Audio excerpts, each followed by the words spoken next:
રાજસ્થાનના જાટ સમુદાયના લોકોએ ઓબીસી અનામતની માંગણી સાથે ફરી આંદોલન શરૂ કર્યું છે।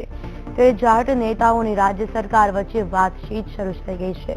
શુક્રવારે સાંજે થયેલી પ્રથમ તબક્કાની વાતચીત અસફળ રહી હતી। જાટોએ ધોલપુર અને ભરતપુર જિલ્લામાં ફરી આંદોલન શરૂ કર્યું છે।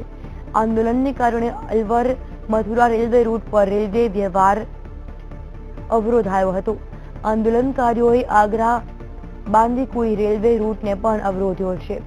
જાટ આંદોલનને પગલે ભરતપુર સાથેનો રેલવે અને બસ વ્યવહાર કપાતા સંપર્ક વિહોણું બન્યું હતું। મધ્ય રેલવેની 5 અને ઉત્તર પૂર્વ રેલવેની 4 મળી કુલ 9 ટ્રેન રદ કરવાની ફરજ પડી હતી।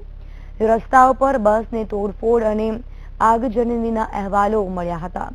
જાટ અનામત આંદોલન હિંસક બને તેવા વર્તારા જોવા મળતા વહીવટીતંત્ર સાબદું થયું હતું।